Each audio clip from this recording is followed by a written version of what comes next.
back to my YouTube channel. Today I want to begin another topic, and our topic today will be anxiety.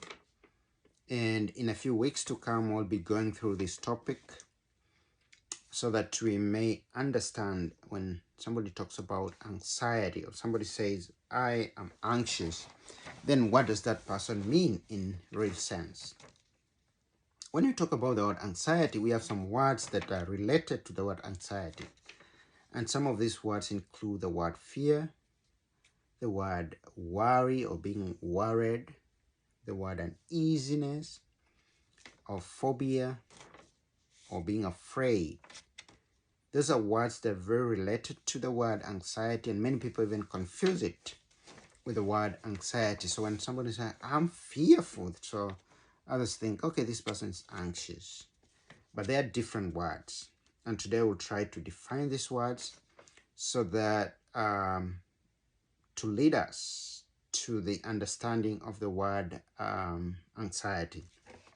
When somebody talks about fear, this person means that emotional response to either real, perceived, or imminent threats or threat in one's life. So when somebody is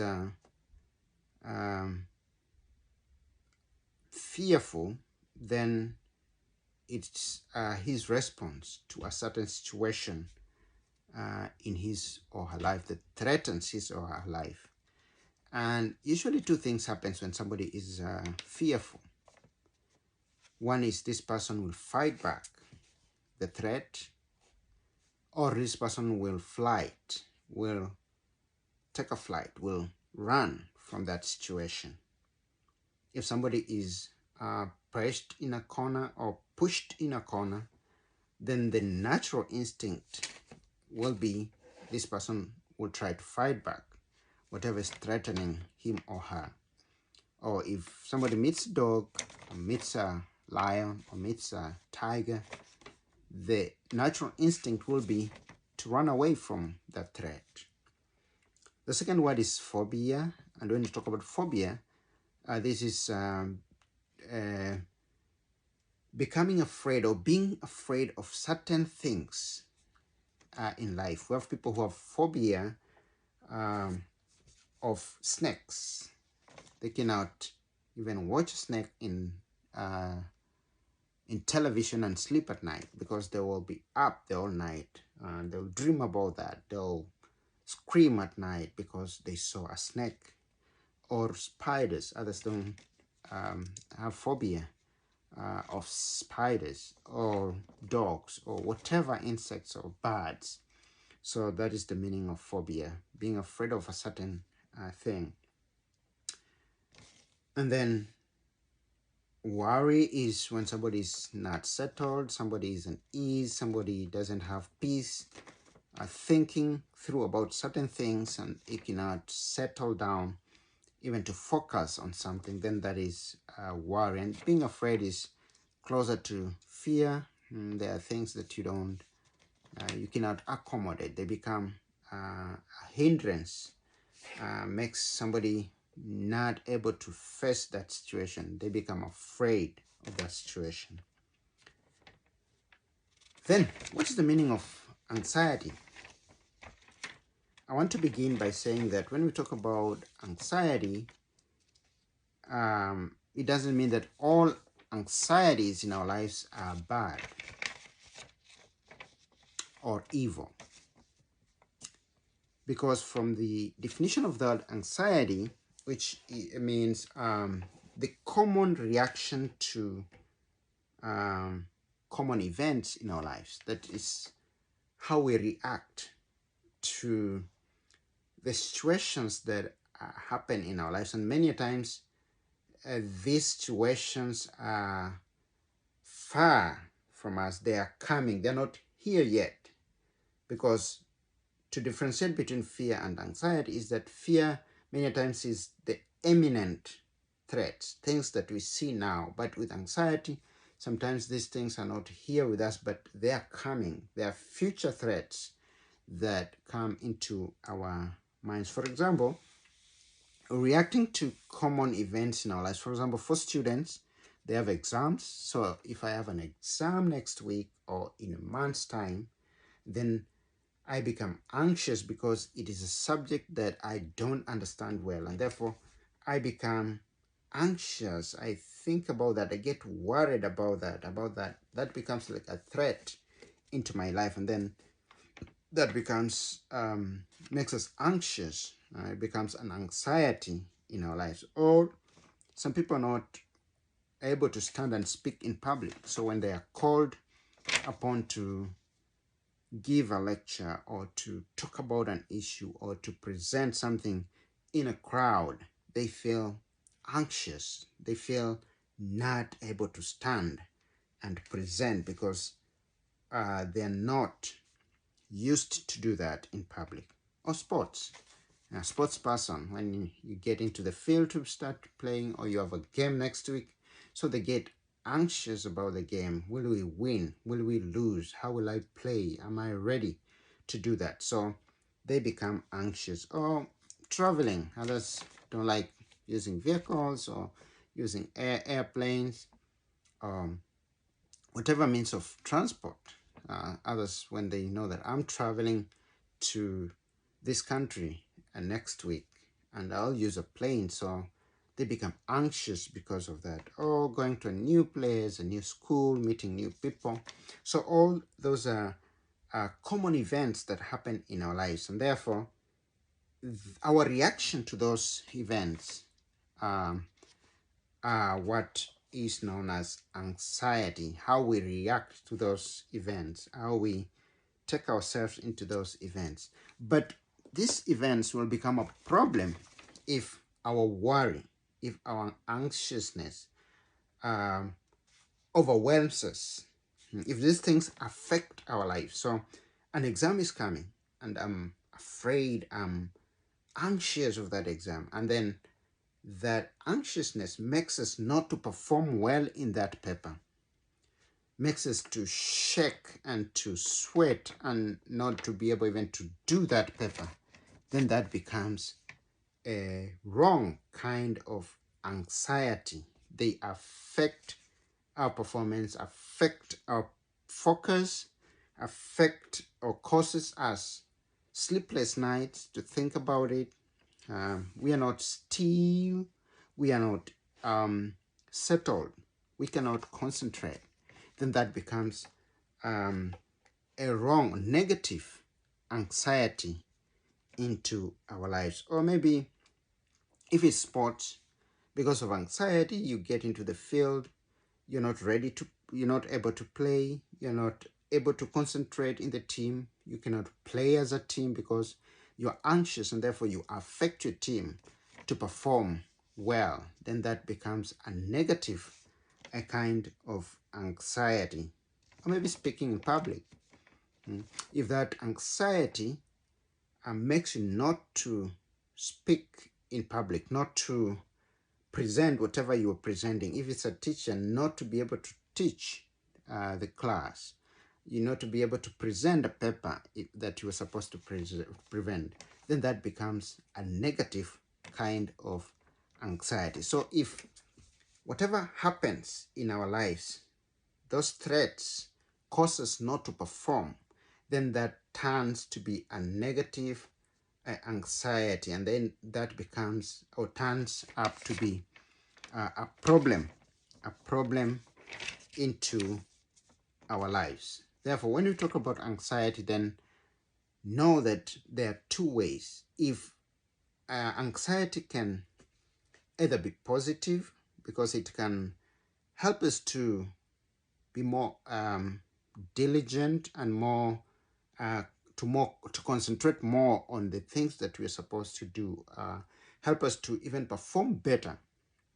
For example, let me use the same example of a student. A student knows that I have an exam next week, and because the student knows that that subject is not so, he or she is not good in that subject, so that anxiousness makes this student to prepare or to over prepare, to prepare so well for the subject, to read, to spend a lot of time researching, to go into that subject and to read more and more in the subject. And then when the subject comes, when the exam comes, the student passes the exam. So that means that anxiety that she or he had helped him or her to perform well in that paper.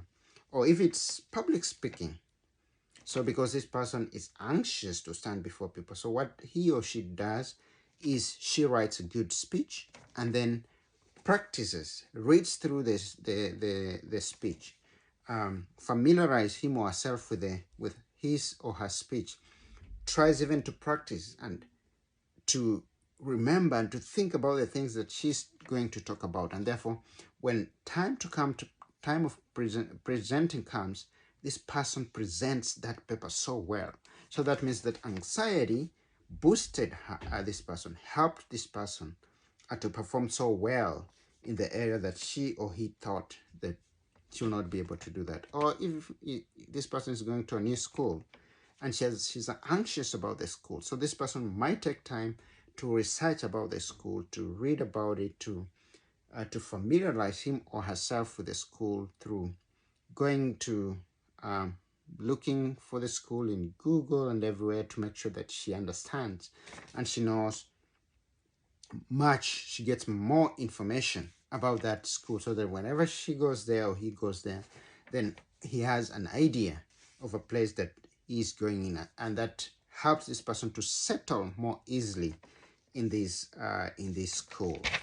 So just to begin with, I want to say that when we talk about anxiety, don't just think about the negativeness or the problems or the issues, the wrong things that really anxiety brings into us, but we want also to see the positive side of it.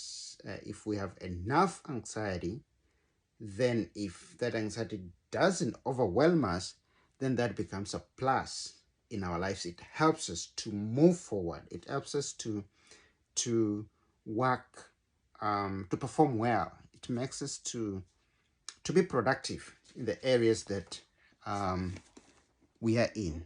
I want just to read a few verses from the Bible as a way of introducing this topic. And I think most of these examples are when we allow anxiety to overwhelm us, then that becomes a problem. Proverbs 12, verse 25. 12:25 says,